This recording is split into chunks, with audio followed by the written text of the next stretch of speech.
About 6 years ago, my father, Win, was diagnosed with Alzheimer's. My wife and I were in a bad rental situation, and so to help my mom and save some money for a down payment, we moved back into my childhood house. The roots from the tree we planted in the front yard when we were kids had finally won its battle against the clay sewer pipe going out to the street, so shit literally hit the floor in the basement and it had to be dealt with. My dad wanted to rent a tool from Home Depot, but I convinced him to hire pros, and $10,000, and a couple of days later, the problem is fixed.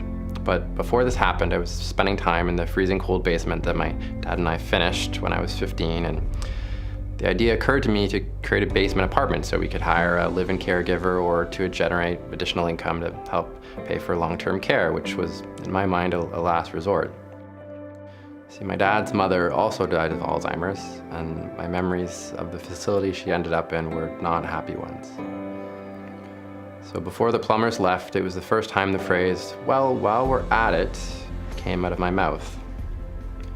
So I impulsively started demolishing and redesigning the basement, and the scope of the job grew very quickly, and every time I took something apart, 2 or 3 more problems arose. Initially, I was having fun building it, and while I was wrestling with 2x4s, I put my design background to use, and I thought a lot about the usability of homes and what someone with dementia might struggle with eventually. Would his muscle memory of an awkward light switch placement last? Or should it be moved to a more visually obvious place and replaced with a sensor entirely? As one example. Going into year 2, the relationships in my life started to suffer. My parents paid me a small stipend, but this didn't go very far. So we stayed home a lot. I stopped seeing friends, and I became increasingly isolated. Family tensions increased as the roles between us shifted. My younger brother found part-time work so he could help, but only for a short while, and the project began to drag on. Living with my parents again brought back all of the patterns and triggers I had as a teenager, and I should have been finally forced to deal with them as an adult, but I continued to avoid doing so, and so I felt a lot of frustration and irritation and was overwhelmed with the responsibility. Don't get me wrong, there was also many hours of enjoyable and priceless memories with my family, but as time went on, feeling sadness and regret became all too common. I thought this project would be one last thing I could do to connect with my dad and build something together. He eagerly helped with demolition, and we took our trips to the dump in our creaky trailer. But over time, the limitations became more apparent, and one time we were doing water tubing, and not being able to follow directions like left hand forward, right hand back became frustrating for him and heartbreaking for me to watch. He ended up spending a lot of time driving back and forth to the store getting materials, and often the wrong ones, so multiple trips per day became part of his routine. The weight and enormity of the task began to take a toll on my mental health. I ruminated about the opportunity cost of this project to my career and life goals. I was unable to sleep. My GP prescribed me an antidepressant that had a sedation side effect and helped with sleeping, but progress on the house was still slow. My relationship with my wife was deteriorating. Our environment made it seem impossible to sort out how I felt about everything that was going on. She encouraged me to go to therapy, for which I'm so grateful. But I was broke, so navigating the public system was challenging, to say the least. It helped, but it wasn't enough, and so I was prescribed another antidepressant to add to the first one. Time continues to drag, and my mood continues to be miserable. And then one day, after buying my dad an Apple Watch for Father's Day, I had ideas on how to improve it, and so I wrote a tweet. Somehow, people from the Ontario government read it and invited me to join a roundtable to give feedback on their dementia strategy.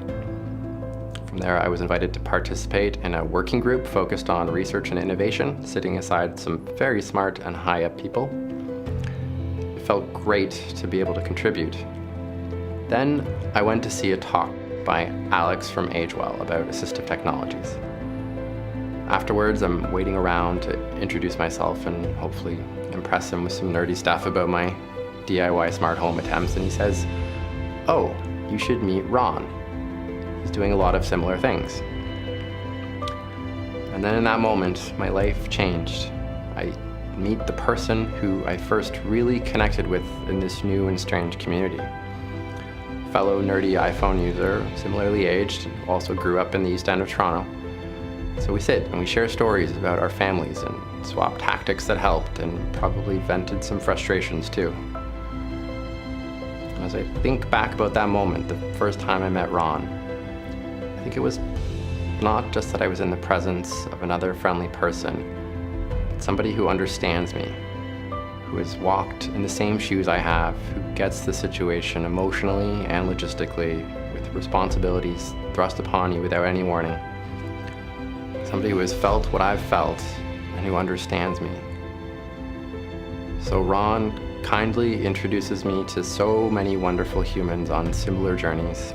I get to mentor and judge at hackathons and go to conferences to speak on panels, and I meet Bea and Emily and Liza, Phyllis, Catherine, Jim, and so many others.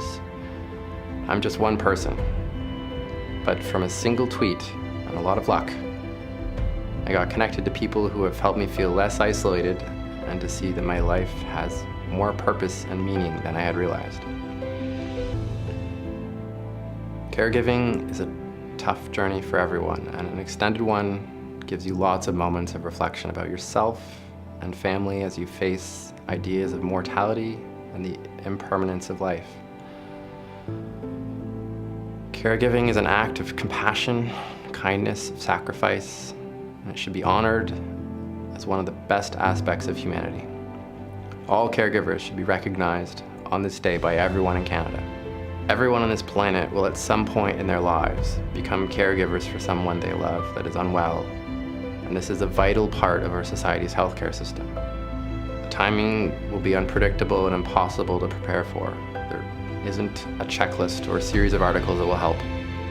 Without question, it will be an emotional journey. You cannot predict what issues might come up in your life because of it. So, my fellow caregivers out there, my Gotti, I'm saying that I see you and I feel you. I know what it's like to be fearful of losing someone dear to you,